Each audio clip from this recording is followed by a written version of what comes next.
जय श्रीराम। रामनवमीच्या शुभ मुहूर्तावर श्रीरामजींचा आशीर्वाद तुमच्यावर आणि तुमच्या कुटुंबातील सर्व सदस्यांवर सदैव राहो आणि त्यांच्या आशीर्वादाचा वर्षाव सदैव होत राहो, हीच आमची मनपूर्वक इच्छा। रामनवमीच्या आपल्या सर्व भक्तांना खूप खूप शुभेच्छा। 500 वर्षाच्या प्रदीर्घ प्रतीक्षेनंतर 22 जानेवारी 2024 रोजी अयोध्या येथे राम मंदिरात प्रभू रामाच्या मूर्तीची प्रतिष्ठापना करण्यात आली। भारतातील लोकांसाठी हा एक धार्मिक आणि ऐतिहासिक क्षण होता। या दिवशी प्रत्येक घरात रामाचा प्राणप्रतिष्ठा सोहळाही साजरा करण्यात आला। सर्व भारतीयांनी दिवाळीप्रमाणे आपली घरे सजवून श्री प्रभू रामाची पूजा केली आणि दिव्यांचा उत्सव साजरा केला। तर अशा शुभ प्रसंगी आम्ही घरी प्रभू श्रीरामाची पूजा केली आणि दीपोत्सव साजरा केला। म्हणून मी रामनवमीच्या पवित्र मुहूर्तावर तो क्षण तुमच्यासोबत शेअर करणार आहे। त्यामुळे व्हिडिओ शेवटपर्यंत नक्की पहा। जर तुम्हाला व्हिडिओ आवडला तर व्हिडिओला लाईक करा, कारण तुमची एक लाईक आमच्यासाठी फार महत्त्वाची आहे। त्यामुळे आम्हाला आणखीन चांगले व्हिडिओ बनवण्याची प्रेरणा मिळते। जर तुम्ही चॅनलवर नवीन असाल किंवा पहिल्यांदाच आला असाल तर चॅनल सबस्क्राईब करायला विसरू नका। तुम्ही भगवान श्रीरामाचे खरे भक्त असाल तर कमेंटमध्ये जय श्रीराम नक्की बोला आणि जास्तीत जास्त शेअर करा। चला तर मग व्हिडिओला सुरुवात करूयात। सर्वप्रथम आम्ही भगवान श्रीरामाचे स्वागत करण्यासाठी आतिषबाजी केली, फटाके फोडले। दिवाळीप्रमाणे संपूर्ण घर आणि अंगण रांगोळीच्या व दिव्यांच्या रोषणाईने सजवून दीपोत्सव साजरा केला। तसेच त्यांच्या नावाने झेंडा लावला आणि त्यांच्या नावाने रांगोळी देखील काढली।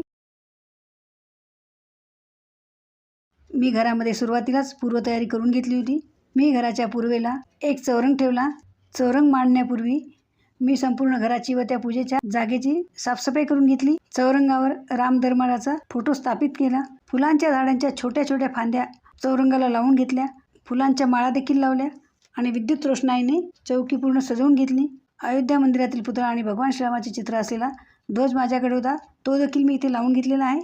पूजेची जागा व पूजेचे साहित्याचे मी गंगाजलाने शुद्धीकरण करून घेतले। चौरंगावर एक कलश स्थापन करून घेतला। गणेशाला सुपारीच्या रूपात विराजमान करून घेतले आणि दीपप्रज्वलन करून घेतले।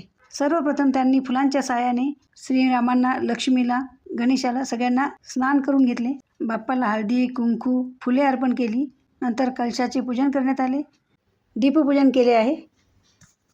कलशाला देखील हळदी, कुंकू, अक्षत, फुले वाहिली। यानंतर देवी लक्ष्मीची पूजा केली, कारण माता सीता हे माता लक्ष्मीचेच रूप आहे।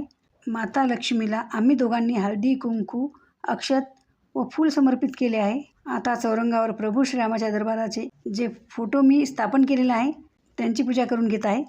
त्यांनी श्रीरामाला चंदन आणि अक्षत फुले अर्पण केली आहेत आणि मी हळद, कुंकू आणि अक्षत व फुले अर्पण केली आहेत। नमस्कार केला आणि प्रार्थना केली की हे प्रभू श्रीराम, आमच्यावर, आमच्या कुटुंबावर आणि सर्व भक्तांवर सदैव आशीर्वाद असू देत। नंतर आरतीसाठी तुपाचा दिवा प्रज्वलित करण्यात आला। पुरणपोळी, खीर आणि फळांचा नैवेद्य म्हणजेच महानैवेद्य भगवान श्रीरामाला अर्पण केला। शृंगारच्या वस्तूही माता सीतेला मी अर्पण करून घेतलेल्या आहेत आणि आरती पूर्ण भक्तिभावाने केली। पूजेची सर्व तयारी करीत असताना व पूजा करीत असताना अंगावर अक्षरशः शहारे आले, जणू काय भगवान श्रीराम आमच्या घरी आले आहेत आणि आम्ही त्यांची षोडशोपचार पूजा करीत आहोत असेच भासले। पूजेत मुलांनाही सामावून घेतले। मुलांना जर पूजेत सामावून घेतले तर त्यांच्यावरही चांगले संस्कार होतात।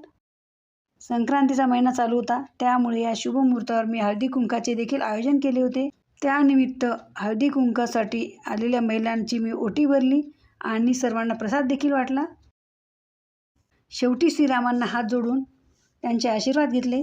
अशा रीतीने आम्ही दोघे पती पत्नी म्हणजे विवाहित जोडप्याने मिळून पूजाविधी पूर्ण केला। जय श्रीराम। त्यामुळे तुम्हाला आजचा व्हिडिओ कसा वाटला ते कमेंट करून जरूर सांगा आणि तुम्ही हा दिवस कसा साजरा केला ते देखील आम्हाला कमेंटमध्ये जरूर कळवा। व्हिडिओ आवडला असेल तर लाईक करा आणि जास्तीत जास्त शेअर पण करा। धन्यवाद। तर बोला मग जय सियाराम।